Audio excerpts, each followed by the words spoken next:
madman ball. As he spread out on a wall, he said, this is it, this is it, this is it, I've been hit. No time to give up, brother, no time to quit. Was the chant of a madman in this tale from a strange land. Maybe the chant of the madman is the only salvation. I say the chant of a madman in this tale from a strange land. Maybe the chant of the madman is the only solution. Good evening, folks. Trinidad and Tobago, all of Tobago, viewers logged on all around the world, the diaspora, the Caribbean region. This is the Minority Report. I'm Marlon David, your host, and you are logged on with us. We are into your homes, your living rooms. We are on your devices, on your speaker in your vehicle, because I know today, I think, marks one of the most historical shows since the Minority Report has begun. And I know persons are waiting with bated breath as we enter into this evening's discussion. If you are looking on at the show and you want to know what are the other platforms you can view us on, you can find us on the Tobago Updates website, on the Tobago Updates YouTube channel, and you can log into the Tobago Updates Facebook page. If you are an Amplia subscriber, you can turn your television right now to channel 102, and you can view us live on Amplia Network as we get into this evening's program. You have a message you want to send to us, you want to send content, a clip, a photo, a video, you can do so on 284-6597. That's 284-6597. For those of you who are logged on to the Facebook page, feel free to communicate with us via messaging. You can participate in conversations on the live. Let's keep it respectful. Many children also participate in this, as it is a family type program as well. So this evening I want to welcome you as we get into our evening's discussions. We're going to be having a number of persons passing through with us this evening, as we have some very in-depth panel discussions. And with me as we begin this evening's program, and you could sense the excitement in my voice as we begin this evening's program, let me introduce Minority Councillor Mrs. Petal Daniel Benoit, who's in studio here with me. Good evening, Marlon. Good evening, Mr. Devines. Good evening, Tobago, Trinidad and Tobago, and all of you tuned in to another episode of the Minority Report. Welcome. I think this Minority Report tonight promises to be a show to remember. Yes, it definitely will be historical. And to your immediate right, as you already introduced, Mr. Kwesi Devines, former Secretary of Infrastructure. How are you this evening, sir? Joining the batting line, I see. Good evening, Marlon. Good evening to the viewers on the different platforms. As you can see, I'm in black this evening because it's a time for mourning for the people of Tobago. It's a sad day for the people of Tobago, and I think we need to shed light tonight more than any other time on what Tobago has lost, because we have suffered a great and tremendous loss. This is like when you have lost a parent, when you have lost a significant leader, whether it is in business, politics, in the community. It has been a major loss, and that can set us back, as I heard one commentator say, probably 40 years. Yeah. So we can't take it for granted at this point in time. So true, Chrissy, and I mean, you couldn't say it better. Tonight, I think most of Tobago is mourning. Yes. Most of Tobago has been saddened by the events that unfolded over yesterday.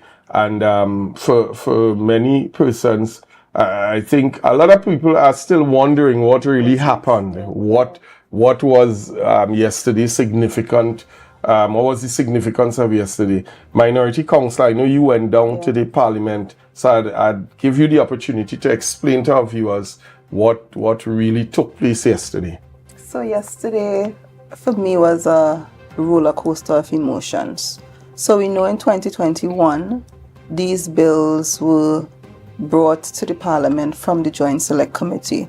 The debate started, and when the bills went to the Committee of the Whole of the Parliament, based on the posture then of the UNC, the government decided we will hold on going forward with the committee stage, allow persons to submit further recommendations, allow the conversations to happen, and then bring back the bills. So the debate was completed. What happened yesterday was the resumption of the Committee of the Whole of the Parliament. Okay. So they would have gone through clause by clause.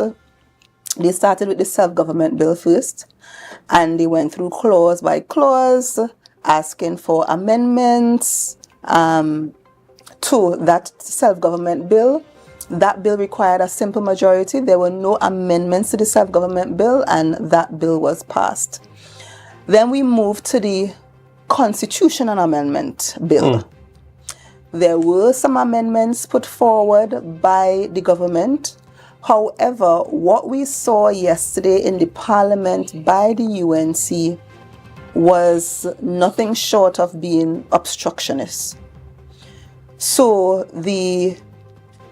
on the commencement of the sitting yesterday, the UNC started by saying that there were issues coming from Tobago in relation to the bills, and as such, one of them highlighted was the whole issue of consultation, and as such, the debate should not go forward. And this was information, according to the opposition at the time, indicating that the THA would have put forward information to stop the process from going forward.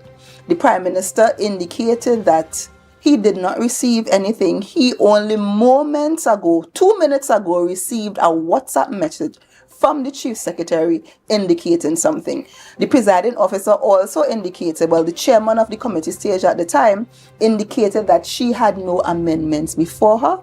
So that clause by clause examination of the bills continued.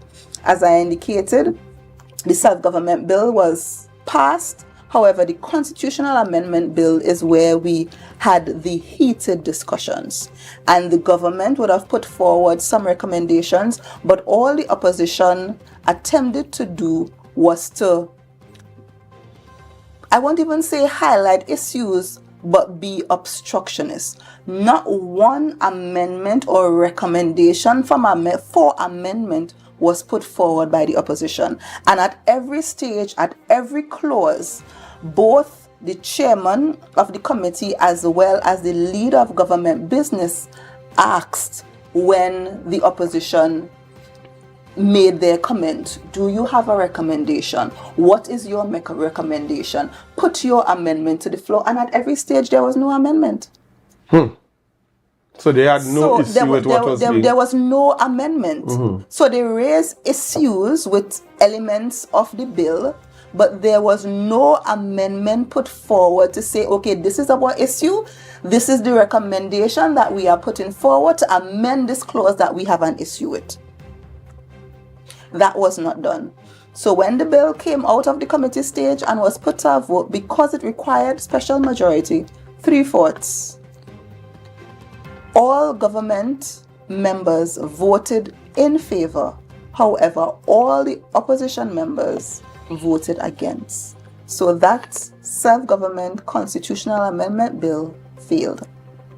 So yesterday for us sitting in the Parliament was a roller coaster of emotion. So we felt good that the island government bill passed. Then there was some frustration seeing that the opposition was not participating meaningfully and putting forward any recommendation. Then it moved to when the amendment bill failed. It was like, as Kwesi said, you felt grief. You were sad, you were disappointed. And then you thought to yourself, after all this work, after all the consultation, after the long hours, after, debating in the House, the minority leader then bringing this thing, going into consultation, having the John Prince committee going up and down Trinidad and Tobago, doing the work, presenting the report. Then the leaders, the political leaders forum coming together in a mature way to say this is what Tobago wants and putting in the work as Tobagonians united, then going to the Joint Select Committee, you recognize that after all was said and done, all that work seemed to have gone in vain. And then you move from disappointment to a level of anger. Because it is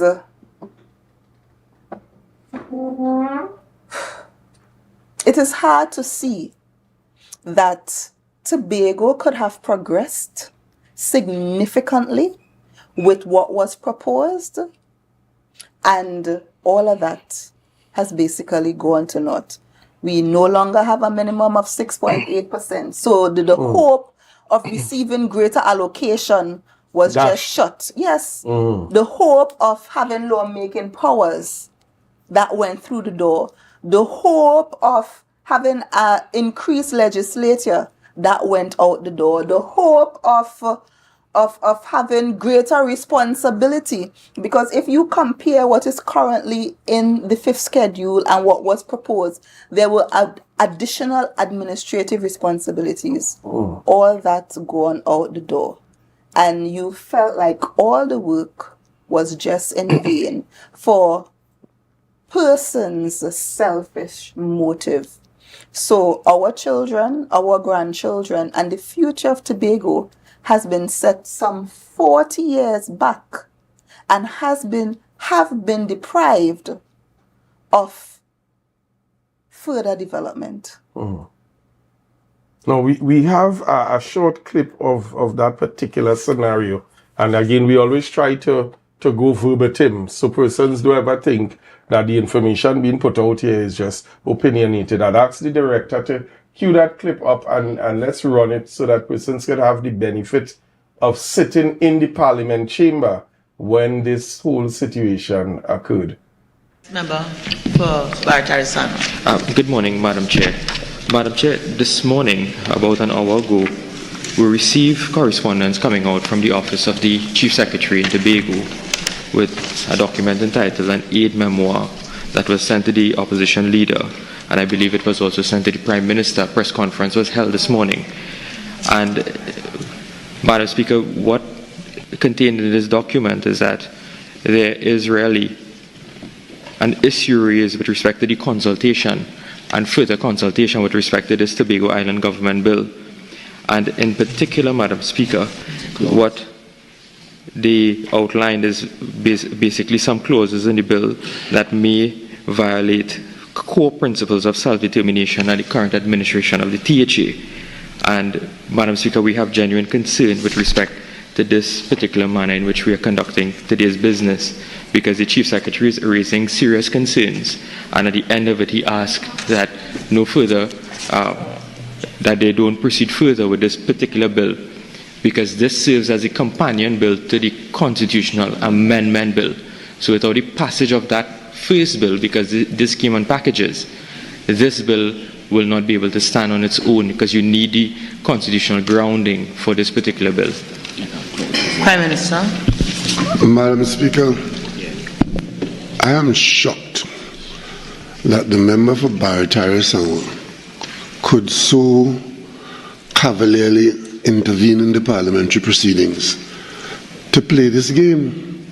Madam Speaker, the matter before us is a matter that has been in the public domain for years, in this House for years. We last met in this House on a debate. We are now in committee stage.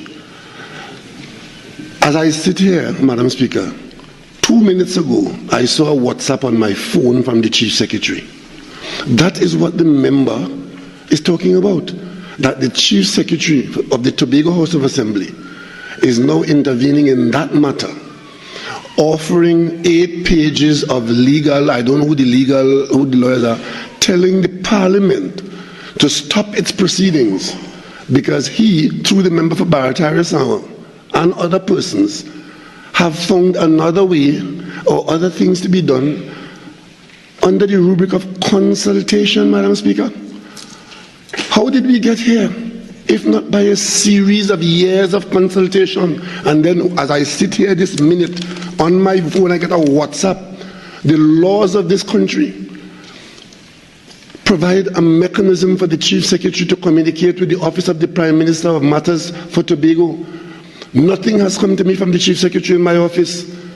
But today in the Parliament, 1 minute before as we sit to deal with the committee stage of a joint select committee of years of work, this member comes here facilitating this intervention by a WhatsApp, by amendments being proposed by the Tobago House of Assembly to the Chief Secretary. Madam Speaker, this is preposterous.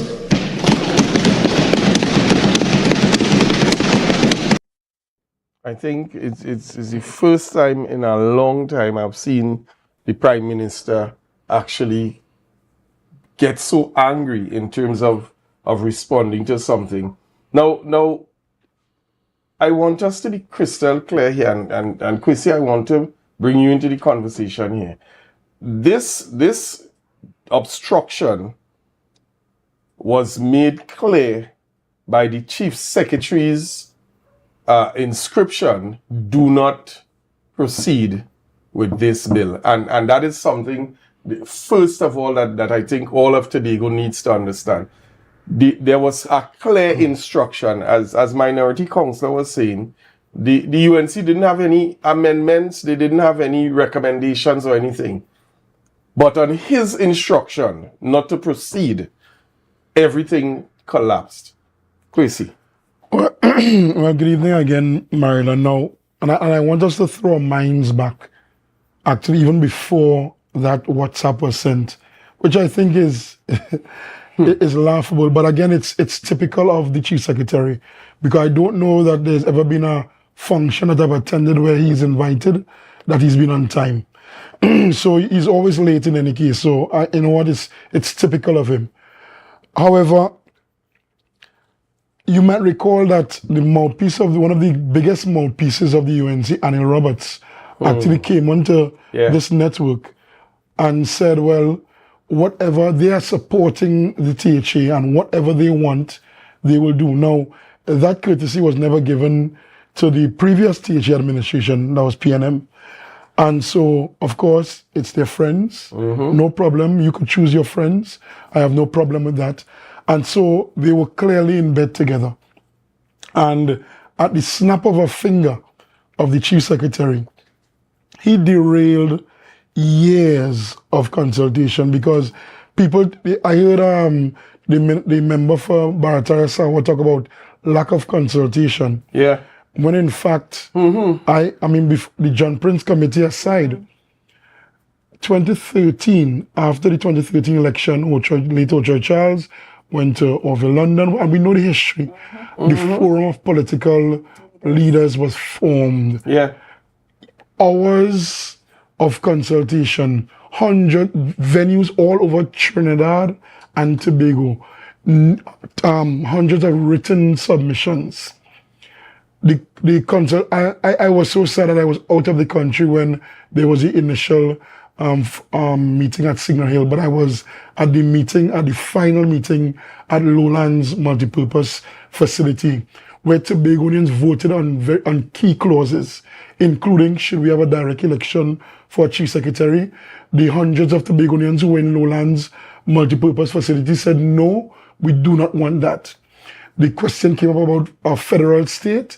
The hundreds of Tobagonians who were there said, no, we do not want that. And there were a couple other things that people brought up, and it was very clear about what people wanted. And the key thing, I see here the Deputy Chief Secretary and even the Chief Secretary playing smart with foolishness when they talk about self-determination, and Tobagonians want the right to self-determination and equality of status.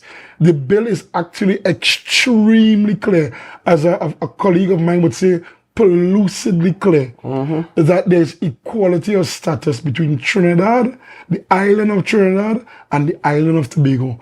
As long as we are the Republic of Trinidad and Tobago, however, there is a governance system in place for the Republic of Trinidad and Tobago. And that's the fact.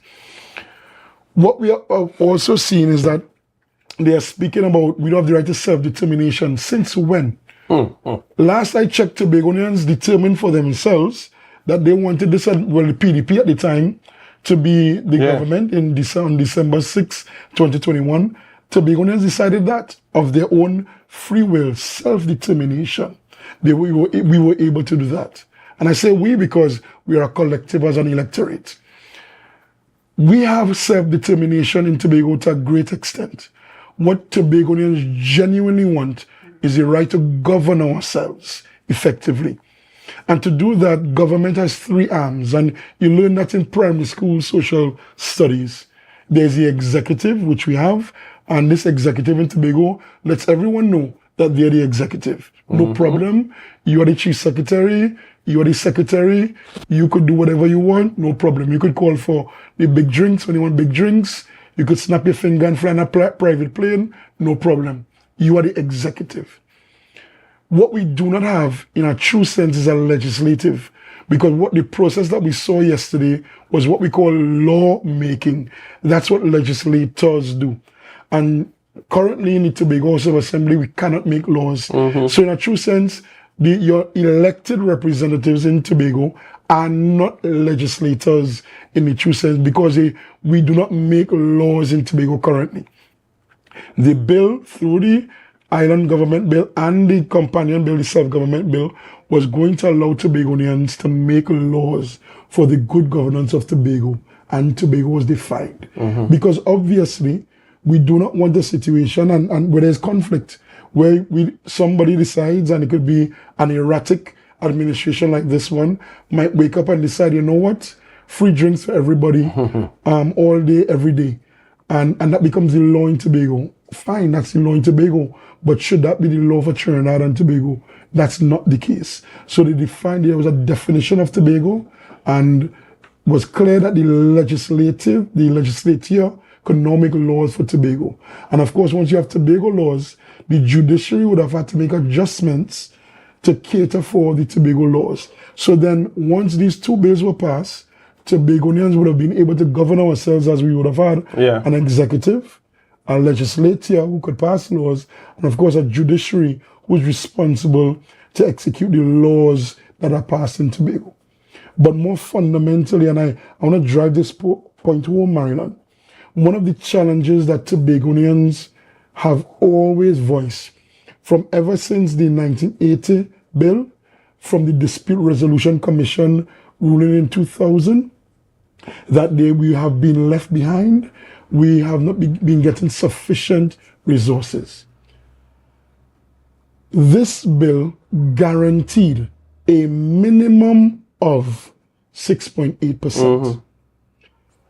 It means currently the minimum is 4.03%. Councillor, 4.03%. And I can tell you, I received phone calls today from friends of mine in Trinidad who have had robust arguments with, so they know where I stand. From as far back as we were in university together, I was Mr. Tobago. So you couldn't come around me with no foolishness. So they know where I stand. And they're sharing with me, Kwesi, my friends in different groups, they are ready to use a passport to come to Tobago. Because as far as they are concerned, Tobago is asking for too much. There are Trinidadians who feel like Tobago is getting too much already. And to make matters worse, we want even more than that. The local government reform that was just passed was to make the boroughs and city council on equal footing with the Tobago House of Assembly. Because make no mistake, Marion, the Tobago House of Assembly does have autonomy already. There's no other body. Once the Parliament says this is your allocation for the year, nobody else can move around the money like the Tobago House of Assembly can. We have some fiscal autonomy already. Nobody can tell the Tobago House of Assembly who to hire, who to fire. We already have autonomy over that. Nobody can tell the Tobago House of Assembly how to dispose of its assets. Even the land that they want to give away, that the PNM purchased the estate, and the current assembly wants to give it away to a contractor who can't even finish a road for 20 million. But we'll get into that, because next thing you know, our land going to end up with island finance. But we'll get into that afterwards. And the reality is, we are in a situation where it is a fight to convince some people in Trinidad that Tobago is not getting enough already and should get more. And the Prime Minister took it upon himself to say, you know what, Tobago, I heard you.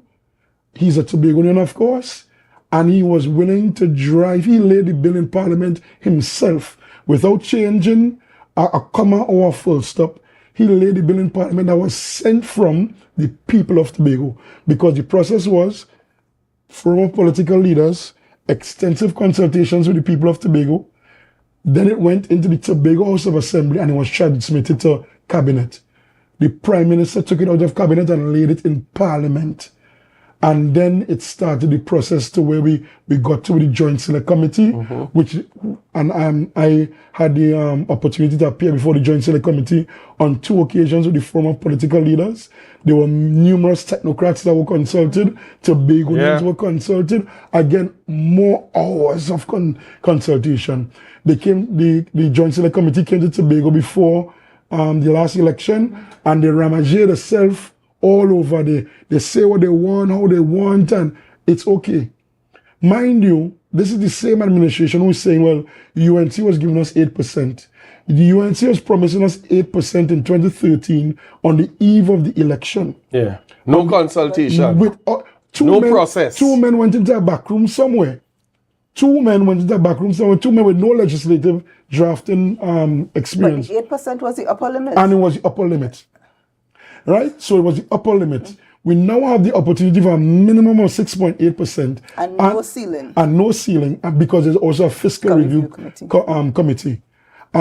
So, and you know, Petal made a point before that Maryland, and I said we have lost big and we are losing. As we speak now, we are losing. Because so far, we have lost $5.5 billion.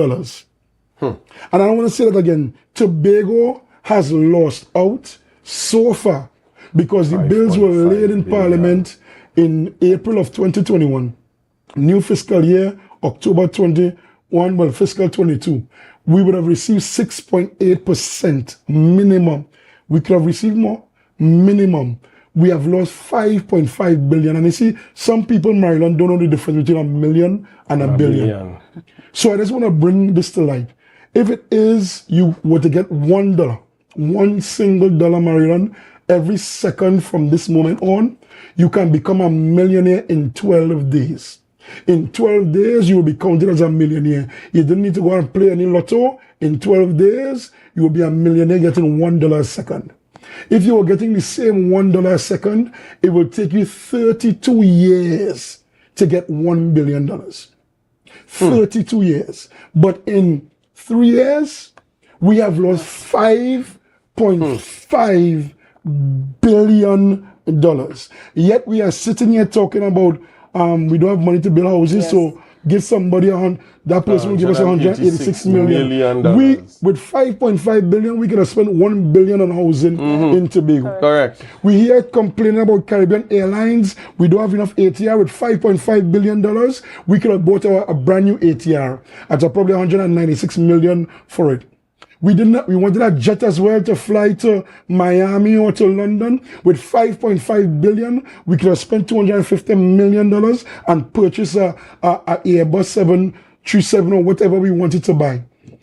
With $5.5 billion, we didn't have to ask central government for a cent to build the Scarborough Secondary School. What did the school cost? Well, Scarborough RC School ended up at about $90 million. We could have built Scarborough Secondary School for $200 million. We could have built the Lambo Primary School as well.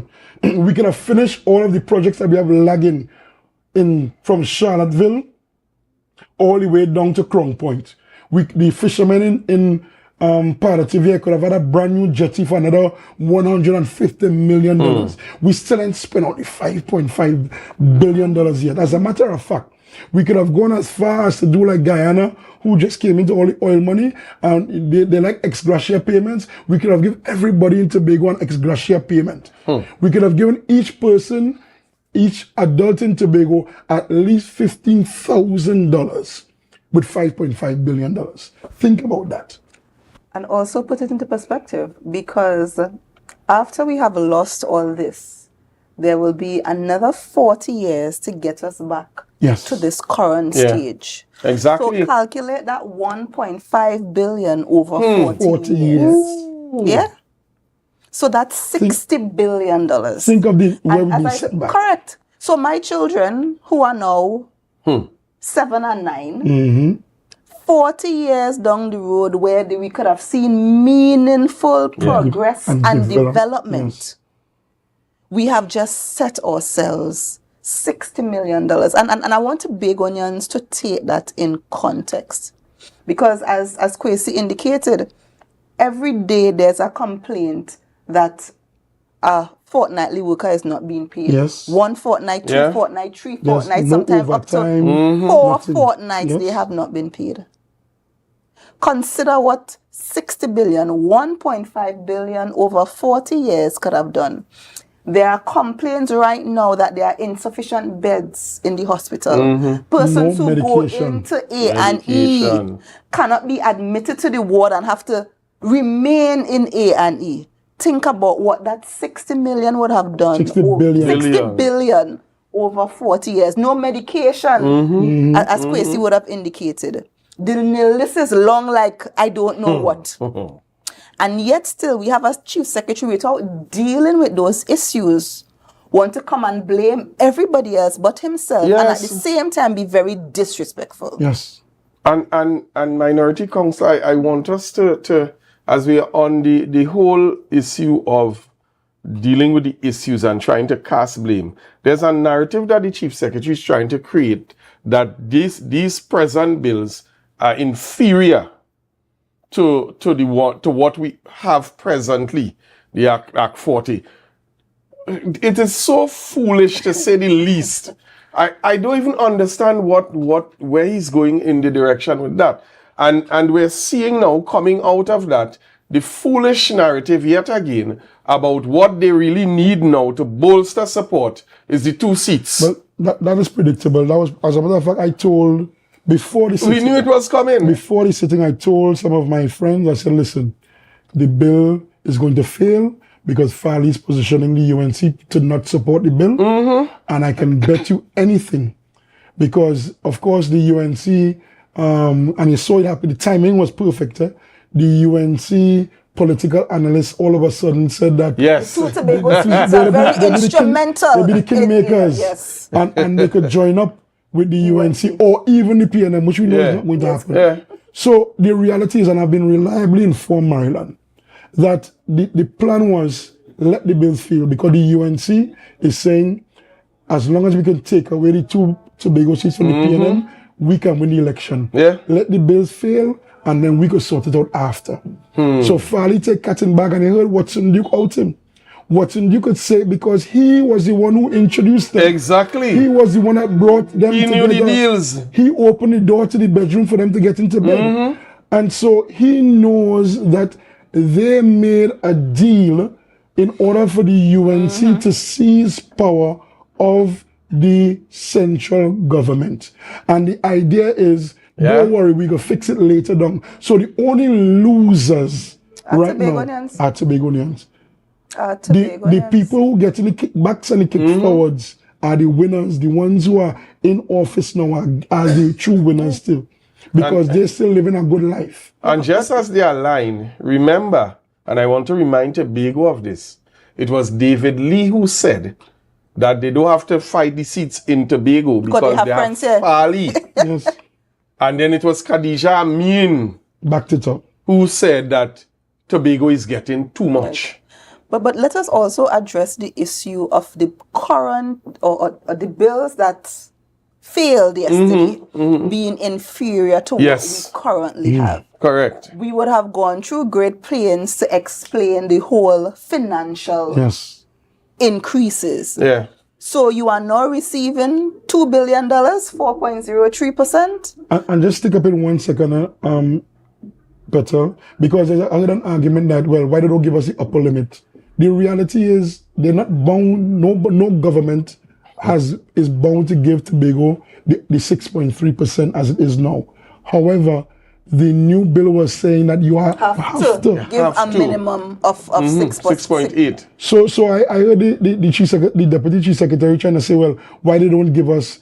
No, they're not. But which government has given us? No government. And they are not outside of the law by giving us the 4.3% or closer to the lower limit. And as I indicated, people in Trinidad feel that Tobago is already getting too much. Correct. And we have we had a previous parliamentarian that said that. Correct. That Tobago is getting too much. Khadija, I mean, so on record. So I just wanted to tell us rubbish that immediately that no government before has given us more than, as a matter of fact, this government is giving Tobago the highest allocation that we have seen on record recently. Correct. So if you move, no, and it's good to put those things in context. So if you are currently having 2.3, and you would receive a 4, I think 4 is more than 2. Yes, exactly. But you're saying don't take it because I want 8. Okay, I want 6. That's it. Do we currently have lawmaking powers? No, we do not. So we go to the House and we debate motions, and even while we debate the motions are not implemented. And they ignore, say that it is, but they are ignored. So we have debated several motions since coming into power. We have had 35 sit-ins. Correct. We had the establishment of a transport company to deal with all transportation issues. I don't know where that is. We had this whole tongue and country planning.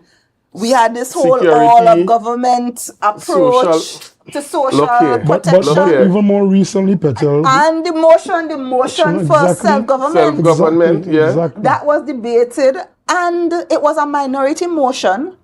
The majority amended the motion. The minority agreed with the amendment, so it was passed unanimously. And even after that, we said the chief secretary came and basically ignored derailed the whole process and decided that he will come and start his own new process.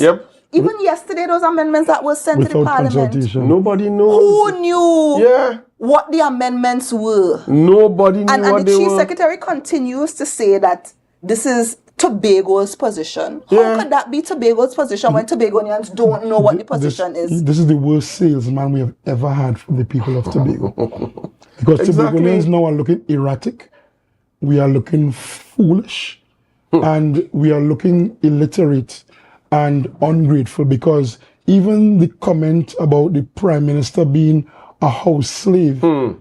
We get into that.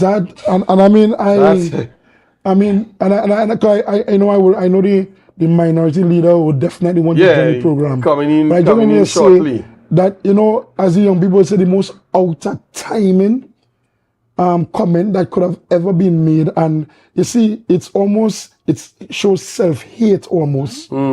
It's a self-hate for someone who prides himself on knowledge of history to go as far as to call our Prime Minister a house slave. And this is the same chief secretary, by the way, that has denied Tobagonians business. And it seems to be only one businessman from South Trinidad who is receiving, of course, who is not indigenous of Tobago, who does not carry a surname that is similar to me or you. And again, anybody is free to bid for jobs in Tobago, but it's the blacklisting, and I guess blacklisting is the right term, the blacklisting of Tobago contractors. So who is really the sellout? Because who is really the sellout? Who is really trying to lick somebody else's behind? Who it is really? And it disrespect the lack of class, and it is sad because you know what? All of us are painted as Tobagonians, and right now our chief secretary is out there talking utter nonsense. Exactly. And bringing the office into disrepute.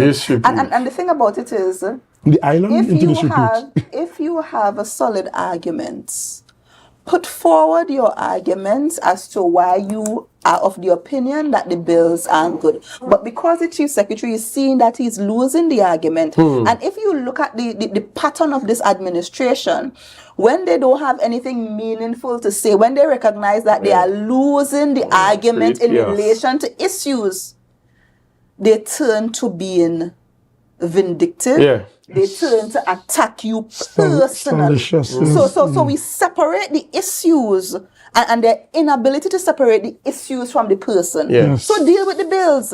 Deal with issues that you have with the bills. Put forward your case. Let Tobago compare what you are saying to what the PNM is saying. Exactly. And come to their decision. But instead of doing that, you have decided to attack the Prime Minister. The office of Prime Minister. As a Chief Secretary, you are supposed to be the chief statesman on the island. And this is where you have brought the office. Distasteful. It is utterly distasteful. Guys, it is sad. We want to pay some bills. We want to also bring in some other voices as well. The discussion is heating up, and I know it's going to only get hotter and hotter in here, folks. We're going to take a short break, and when we get back, we continue along this line of conversation.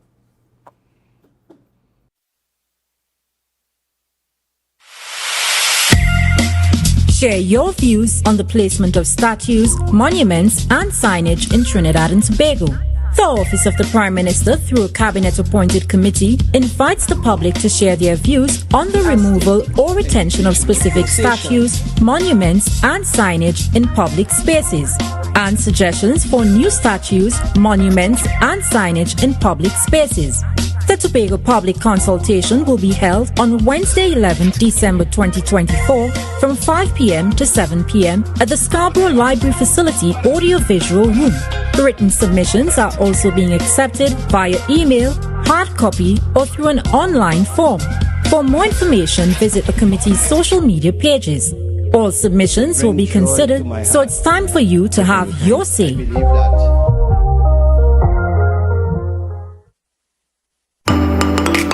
Please be advised that the date and venue for the Tobago Day Thanksgiving service have been changed to Thursday, December 19th at the Shore Park Complex. Start time 9 a.m.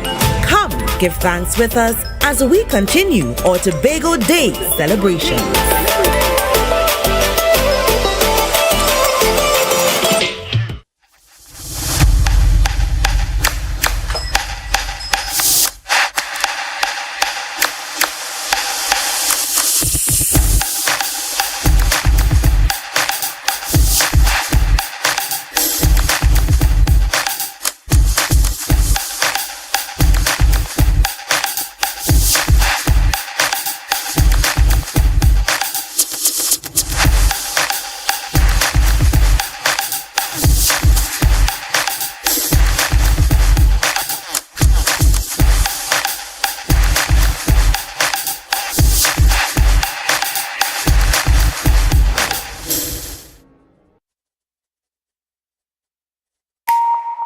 Want to get better? Where to start? What kind of exercise to do? What to eat? How to get restful sleep? Need a doctor to search for root cause?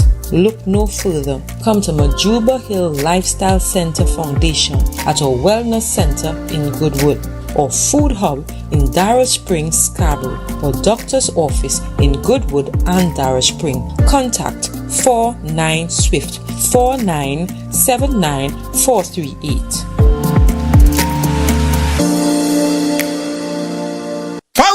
Laugh your way to cold, hard cash. Week Christmasing with $1,200 cash from Flow. Sign up or upgrade to an Everything You Want plan and get everything you want. That new TV you've been eyeing, new curtains to brighten up your home, and yes, your ham and grog secured this year. Sign up or upgrade today and get $1,200 cold, hard cash to spend how you want, where you want. Limited time offer. Special conditions apply. Flow, inspired by you.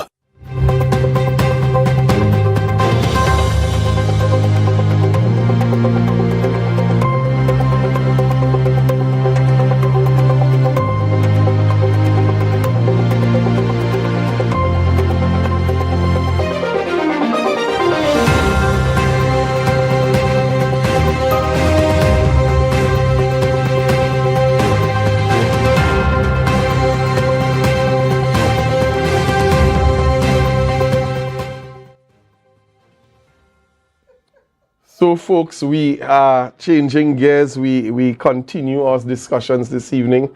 I want to thank Minority Councillor and Kwesi Devine for being with us in the first part of the program. And we continue on now as we get, I think we're revving and changing gears. Let me introduce Minority Leader, Assemblyman Kelvon Morris, with us this evening. Welcome to the program again. Yes, thank you, Marilyn, and let me say a special good evening to all our viewers. And next to him, my co-host, Senator Lawrence Hislop. Good to have you again, sir. Yeah, good evening, Tobago. Good evening, Trinidad and Tobago. Maryland Minority Leader. Good to be here. We were on here this morning. Yeah, and we're back again tonight. Seems as deja vu. Guys, I want us to go right in. I want us to utilize every minute of our time. We saw a grave disrespect meted out to our nation's Prime Minister yesterday, and it continues today by a young man who many people in the past may have felt had some bit of substance, but has proven yet again that that is in fact a lie. The Chief Secretary has been underhanded. He has pulled yet another trick and seems to have hoodwinked the people of Tobago. We have come to a historical point in our fight for autonomy, and then we've now seen that the hopes of it actually materializing having been dashed. What are your comments? What are your is it that you're still upset? You're good enough to talk now? Or? Well, if personally, I like to borrow from a statement I saw by former Secretary of Education and a former principal and also teacher at Bishop's High School and principal at Mason Hall, Mrs. Maslin Melville Jack, and she said, Tobago has clearly lost its way. Disrespect in any form was never tolerated by our parents, teachers, or elders. One can oppose without disrespect. That is the hallmark of a true statesman. And, I think that encapsulates what we knew or know of Tobago and Tobagonians. You grew up knowing to respect your elders and those in authority. And therefore, when I saw that outburst by the Chief Secretary, I was quite concerned. And concerned for, his mental faculties, because it is the only explanation I can possibly, and only excuse I can possibly have for someone I went to school with, for someone who I believe understands the watchwords of this country. Discipline, tolerance, and production. And therefore, it is a sad day when you have the highest office holder in Tobago disrespecting in such a way the highest office holder in Trinidad and Tobago. And you, and Senator is up, usually say, you don't have to like the individual, but one must respect the office. And that to me was a big disrespect, not just to the individual Dr. Keith Christopher Rowley, but also a greater disrespect to the office of the Prime Minister. Gentlemen, the Minority Leader said he was concerned about the Chief Secretary's mental faculties. That was a deliberate act. It was a deliberate statement of disrespect to incite a feeling in the masses, or in perceived masses, in his supporters. It was a deliberate act to seek to demonize the Prime Minister. It was a deliberate act to hide his own shortcoming and his comments and his inadequacies. That is what that statement yesterday was seeking to do. It sought, and the Guardian headline with the picture that the Guardian decided to use. See that photo? That photo says a lot about where that statement came from. That statement came from a place of hate. Wow. That statement came from a place of gross disrespect.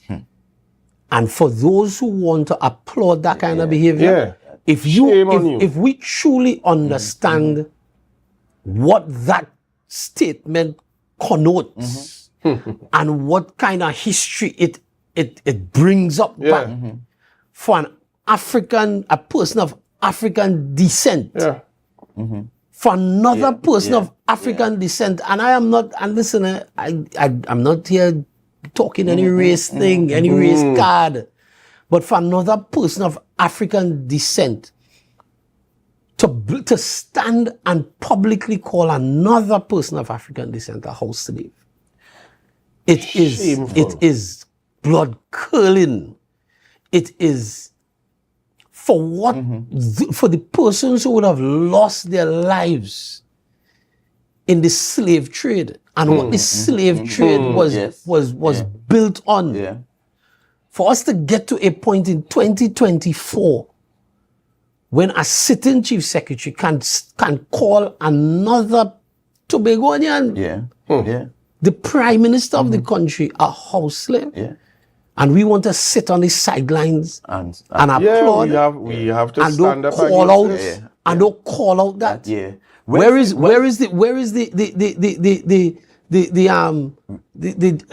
Jack and all these people, all these voices, where are the so-called independents? But where are the religious leaders as well? There you go. Where are the religious leaders on this?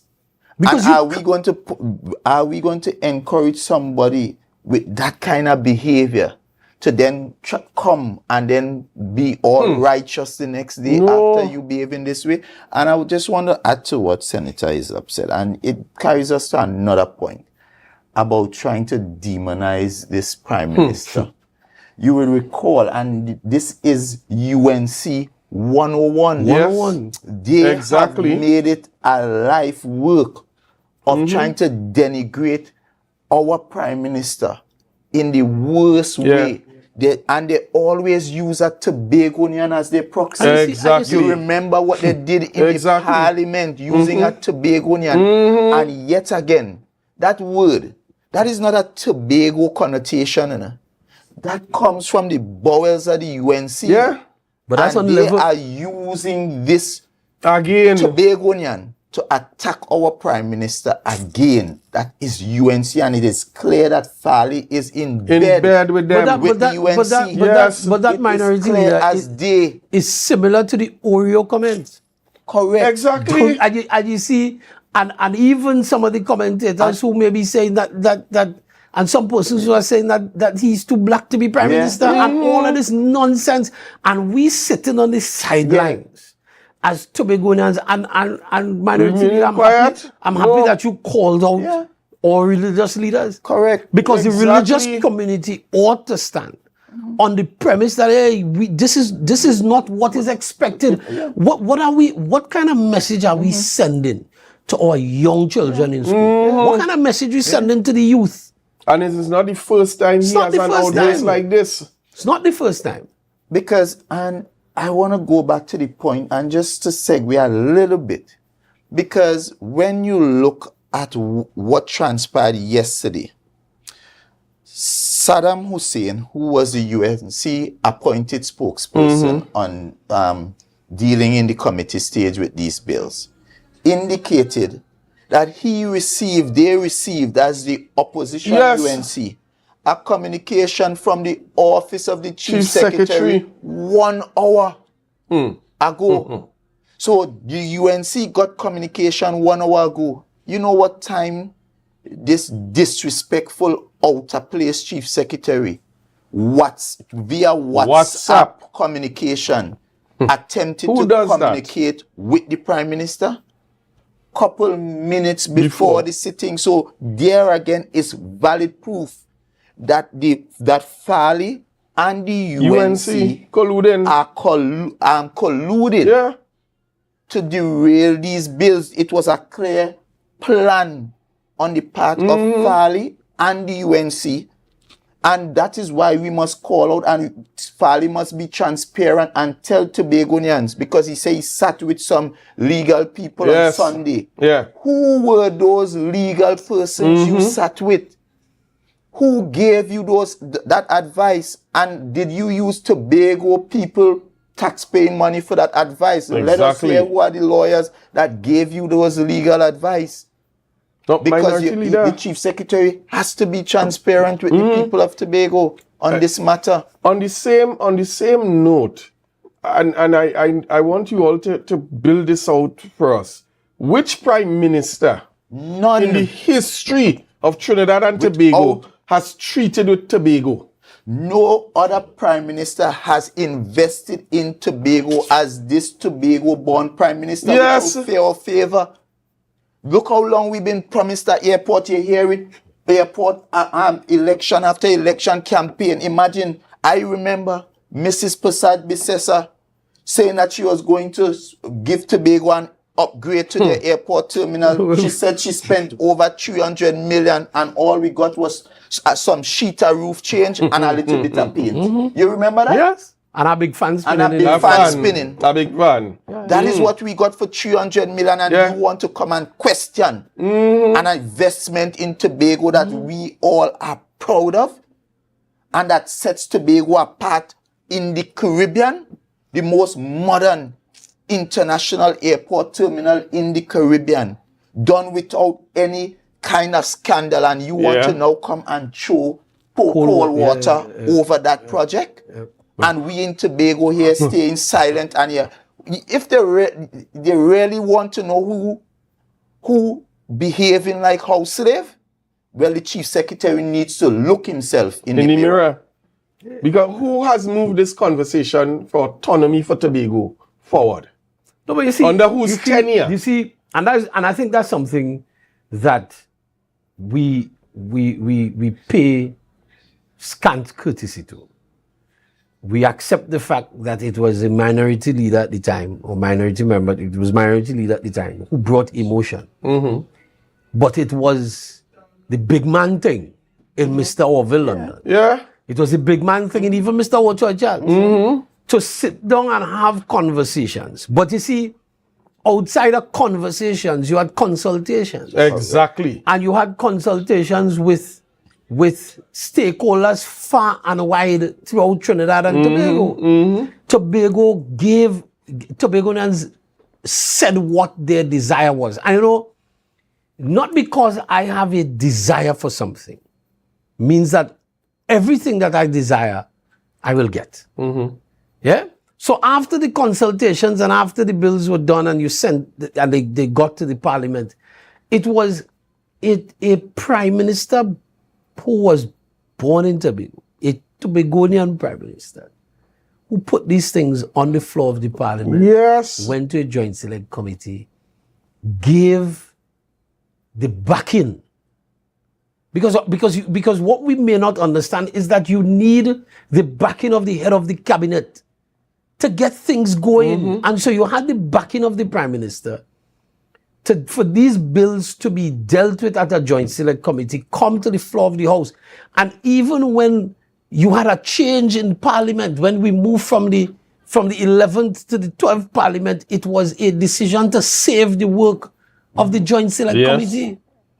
And so you had people who were changed on the committees, and MP for Tobago West spoke about that at length. You had Ramona Ramdale who would have come off, and other people would have come off, and Dr. Remy came on and so on in the 12th Parliament, and you were able to continue the work, to save the work. The Prime Minister gave a commitment for this to be done for Tobago. I don't know if there was any other Prime Minister who was willing to give Tobago lawmaking powers. I don't know if there was any other Prime Minister who would have been willing to do that, because we didn't get it in 1980. We certainly didn't get it in 1996. And it is Dr. Keith Christopher Rowley who took a decision that this is what Tobago wants. Can it work within the construct of Trinidad and Tobago? The legal advice said, yes, it can work. And so it was placed within the framework of the legislation. The ability for the Tobagos of Assembly to make laws for the items, the things that are under its jurisdiction. Now, I want us to also touch on this because, again, we are seeing how the narrative is being built. This whole aspect of federalism. This whole aspect of federalism that is all of a sudden is now introduced as one of his mainstay, and this is non-negotiable. But it was never part of the initial conversation. Let me say it was never part. It was brought to the floor during the consultations in Tobago. There were individuals who felt that that is something that should have been part of the autonomy of Tobago, but it did not receive the support, and not from the parliament. It did not receive the support from the consensus in Tobago. And so it was never, federalism was never part of what was sent to Trinidad as Tobago's position. But that exposes the dishonesty of our current Chief Secretary, knowing fully well that that was never part of the approved bills that were sent, agreed to and sent by Tobago, and then turn around and saying this is what the people of Tobago says is a non-negotiable. Who people you consulted with, where you got that authority, where you got that mandate, that federalism. And I'm thankful for independent Senator Dr. Remy, who cleared that up on a program, because Dr. Remy was also part of the Joint Select Committee. And I would like the people of Tobago to hear, so I don't want them to say it's Kelvin. Exactly.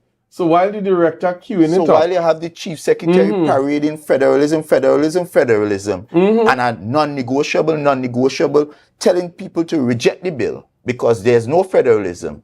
That was never a Tobago When was position. that ever a discussion? Never. It was a discussion, but it never went up. It was rejected. Support. It never got majority. So it was never part of the bills that were debated in the House. So it tells you how dangerous this Chief Secretary is. So we want to, Mr. Director, you ready for us? The legal advice. The other thing too is that we keep the understanding of whether we want a federation or not. A federation did not come to the Parliament.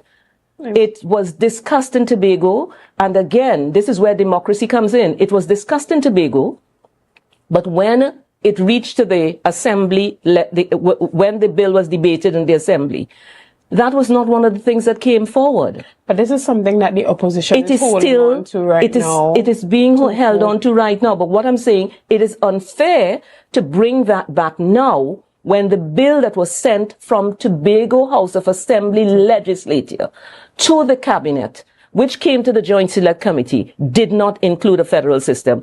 And I'm saying it is probably for discussion again, but that is not this was not one of the things that was discussed in any great detail, because it was not what came from Tobago that they wanted. You can, as Dr. Remy rightly said, you can bring it for discussion. No. And it comes back to a point I was making this morning. 3 years you have been in charge of Tobago. 3 years, and hasn't advanced. Do you know how much work you could have done within a year if you were really serious about autonomy for Tobago? You know what work you could have done by bringing the same federal system, bringing it to the table and having consultations with Tobagonians and saying this is what we want. And then when you do that and you go through the same process Dr. Remy is speaking to, go to the House, have a debate, bring a motion in the House, get the motion passed and submit it to the Cabinet. This is the position of Tobago now. And if you did that, if you did the work, then you could have stood on a platform and said, what we submitted you didn't take, but you didn't do the work. It was never part of the bills that went to Trinidad. But you are now saying to the Parliament, when all the work of the Joint Select Committee was completed, you are now saying to the Parliament, we want this or we don't want the bill. You know, and that's why I keep saying I'm worried for this. It's like if there's some element of cognitive dissonance, because here it is, you have the Chief Secretary saying one thing and then doing the next. You have him describing, he talked in his about democracy. Yes. Right? And you heard Dr. Remy use the word democracy. And during that democratic process, the federal position did not find majority favor. Yet you have one man trying to voice that thing that he perhaps believes in as a position that all of Tobago should accept, even when at the time it was rejected. It was rejected by the majority of Tobagonians who participated. So it's dishonesty, it's disingenuity, and it's dissonance in terms of behavior. I was waiting for the next Now again another point to note is that a number, you're hearing them trying to spew this amongst their supporters, that things were changed. And so much was changed based on what was sent down as opposed to what is now, and so much they took out. I'll let Lawrence deal with that in more depth. But the first point to make is that, and the Prime Minister said it over and over, and it's there for the record, what was approved in the Tobago House of Assembly and transmitted to the Prime Minister and the Cabinet was then laid in the Parliament without interference, not a comma, not even a comma, a full stop, a dot, a exclamation, nothing added, nothing take away. And it is through that JSC process where you have all the experts looking now at these proposals and seeing what could work, what can't work, what is good. And so you had that process going on with experts telling you what are the ramifications, can the country afford those legislative ramifications. And so you would have, and then you came up with a package of proposals that are now placed in the format of bills, that as far as possible resembles that thing that represents what Tobago said they wanted. So of course, what came out of the GSC and what was sent from Tobago was not perfectly aligned. And therefore, this is why there was a number of consultation post the JSC process, and they continue to refine. They took on different amendments and they continue to refine as the process went along, even up to the point of when the bills were paused in the committee stage. The issue of 11 nautical miles was not our original position coming out of the GSC bills, but it is the same Mr. Augustine and Mr. Charles who placed that there as part of their amendments. And those amendments is what were considered and was laid on the floor in this current segment. So nonsense he's speaking. So again, he's being trying dishonest to and misleading the people of Tobago when the facts are the government has been very transparent in trying to accommodate as far as possible the dreams, the aspirations, the recommendations of the people of Tobago. You know what is more telling for me? Besides all the legal talk, besides all the legal jargon and so on, there's so much that we've been set back as an island from the refusal or the refusal of the legislation. I keep hearing the argument that why we should take those when we should get more, and the question I ask all the time is, what is the more? What is it? Define it. What is it? You have not been able at this point in time to really and truly say to Tobagonians, what is the more? And even if you've identified that, why not accept what you have in hand now, or what you had in hand, for something that you still have to work out? Because my take is you were being offered lawmaking powers, additional funding, additional construct, more autonomy, more responsibility, and you are saying that you refused that for something that you have not yet been able to work out. And for me, I can't comprehend the logic behind that. And when you then break that down into dollars and cents, and you see, I will keep making these analogies because to me, the analogies make sense, and I know they make sense to a lot of people. The average Tobagonian who has built a house in Tobago has built their homes incrementally. Because a lot of Tobagonians have built their homes from pocket. They ain't going to the bank. They may go to the credit union and take a small loan to do this, maybe to put in the windows, to get the roof. But the average Tobagonian join a susu. They join a susu. They join a, and we ain't talking about no jog susu, you know.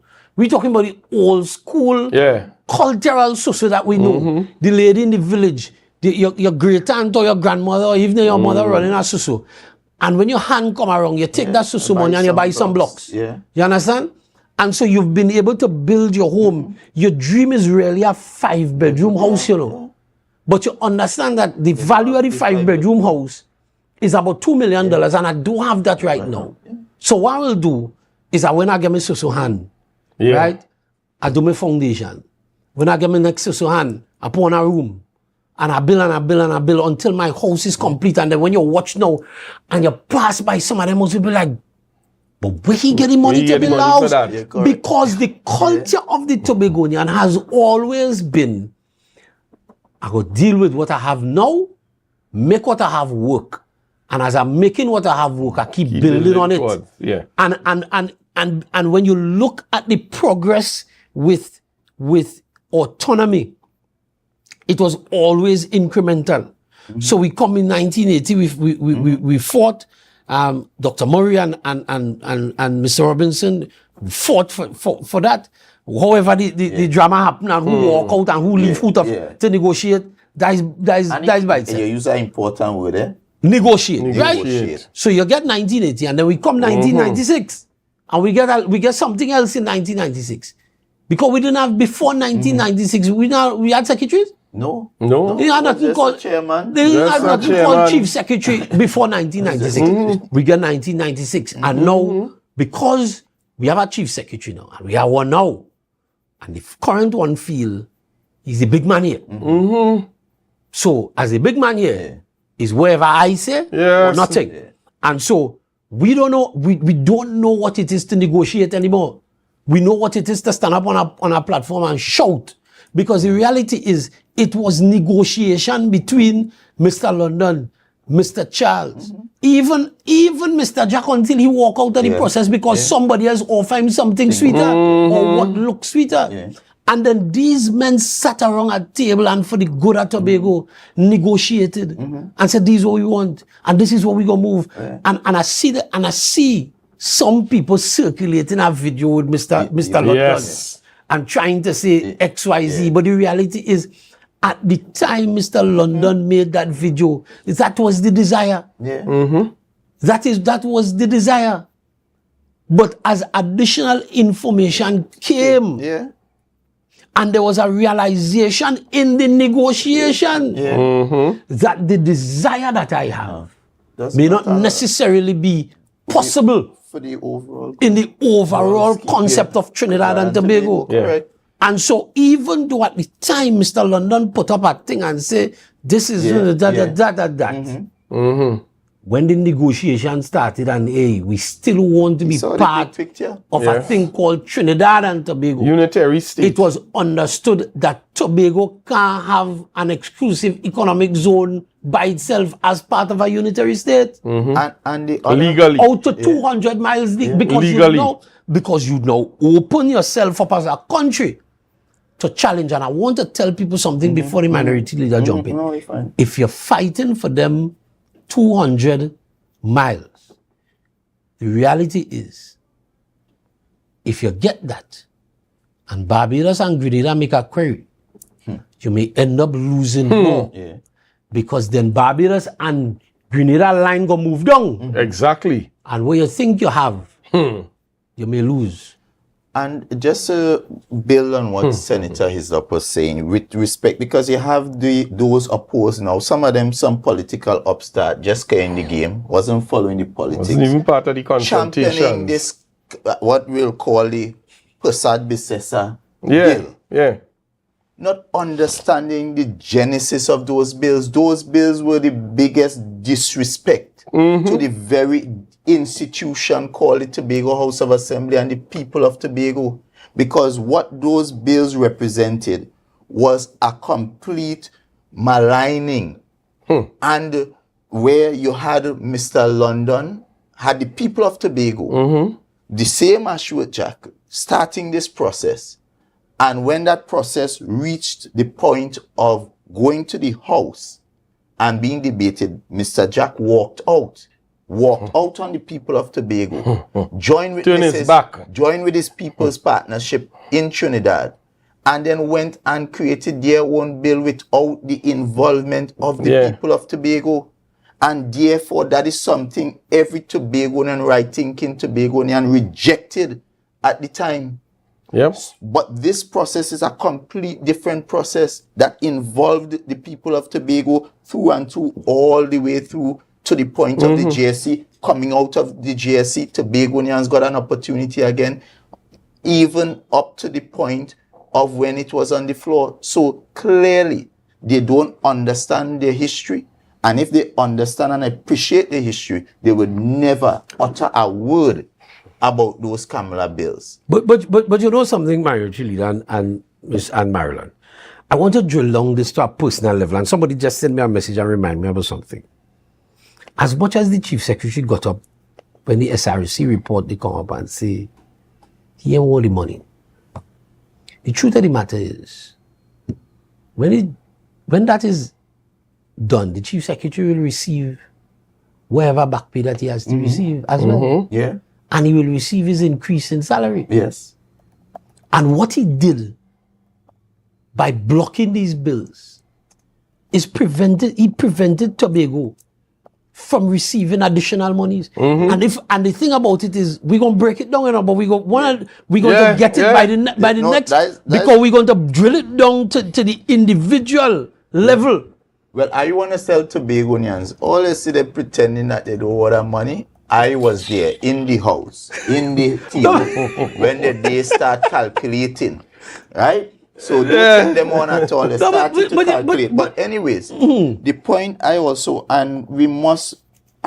to dub this Chief Secretary the $1 billion man. And you know why I'll call him the $1 billion man?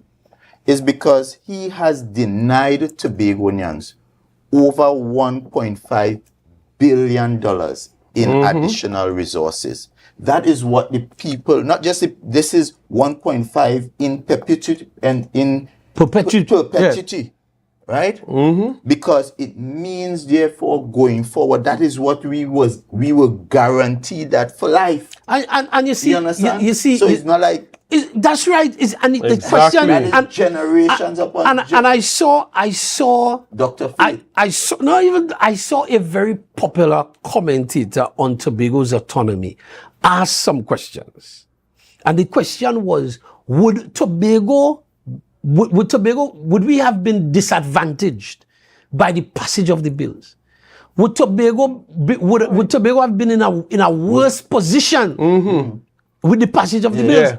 And if we are honest with ourselves, Tobagonians, if we are honest with ourselves, brothers and sisters, and you ask yourself, where we are with Act 40 of 1996, as compared to what was on offer in the Tobago Island government and the constitutional amendment bill, because listen, the truth is, any government, and I'm not saying that any will, because they will pay a price for it, but any government based on the current legal construct of the Tobago can dissolve the THA, you know.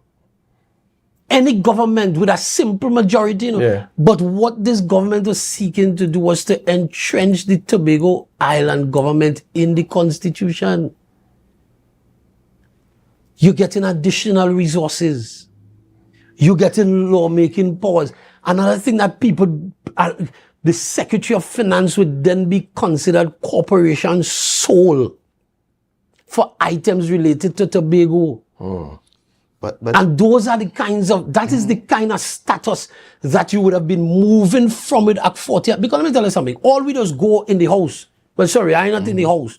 All the minority leaders and them just go in the house the last Thursday in the month. Is last Thursday? Yeah. Fourth Thursday. It's played all the house. Yeah.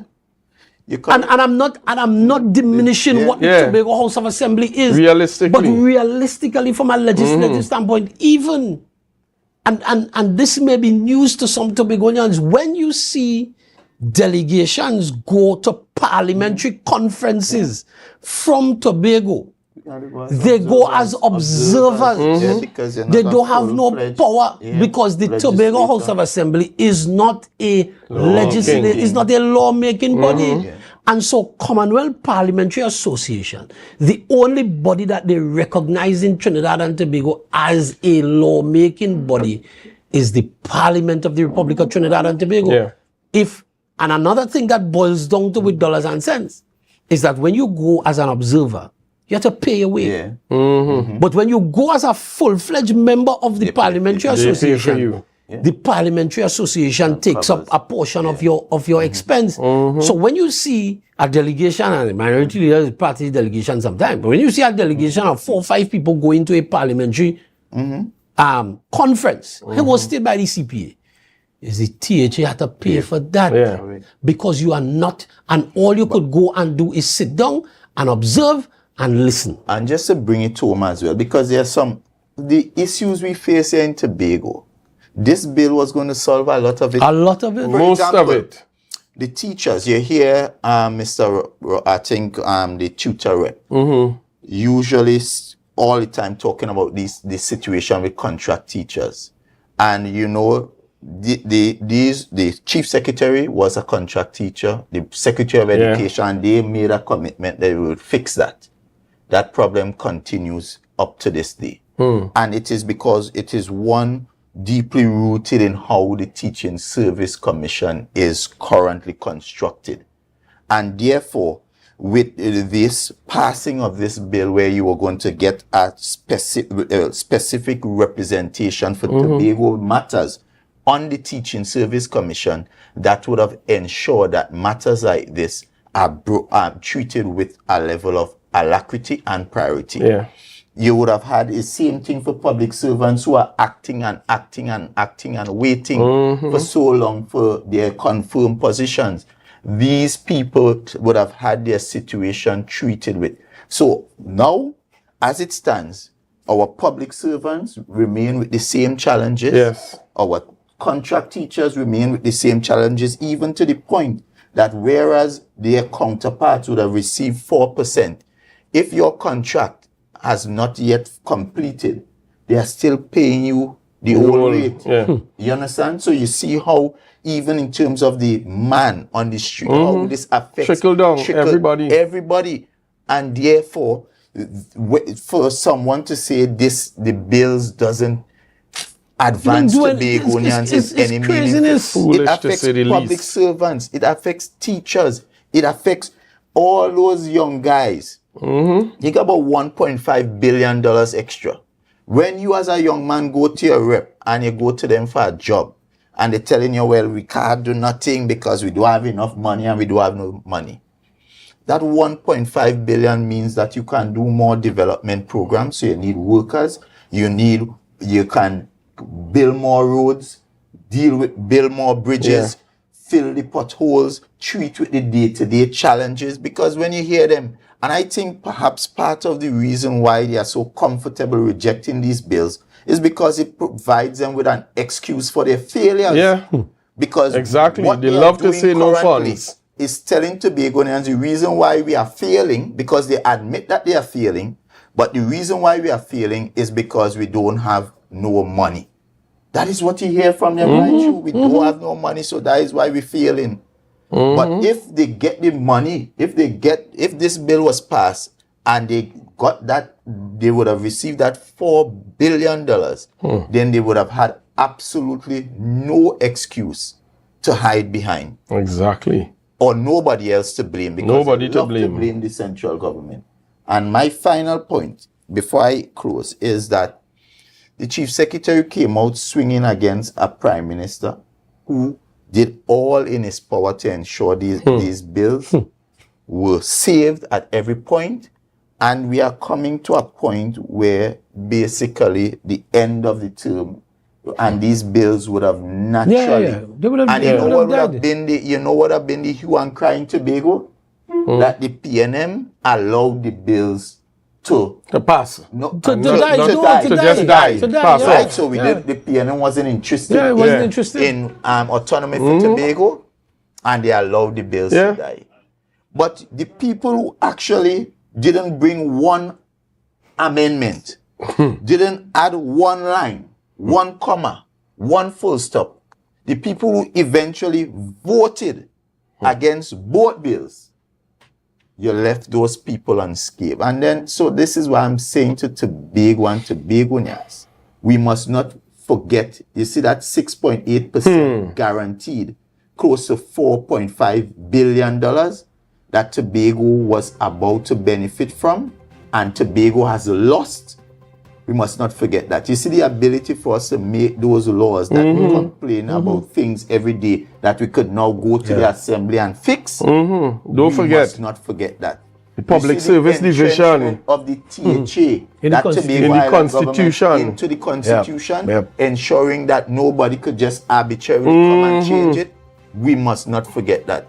And we must not forget that Farley is the billion-dollar man that denied Tobago $1 billion in additional resources to treat with the issues important to you. Senator. But listen, gentlemen, my closing remarks, and also to Tobago and Trinidad and Tobago. I think we've lost a great opportunity. What I could simply say is the advancement of Tobago has been stymied, has been set back significantly by the rejection of these bills. The passage of the bills would not have prevented the Chief Secretary from advancing whatever other ideologies he may have had for Tobago. And I want to make that very clear. If the bills were passed, it didn't mean that the Chief Secretary could not say next year, let's have a discussion about federalism. It would not have stopped the Chief Secretary from starting consultations on evolving the Tobago governance system. 1st of January. That's right. Because that's what legislation is. Legislation is living, breathing.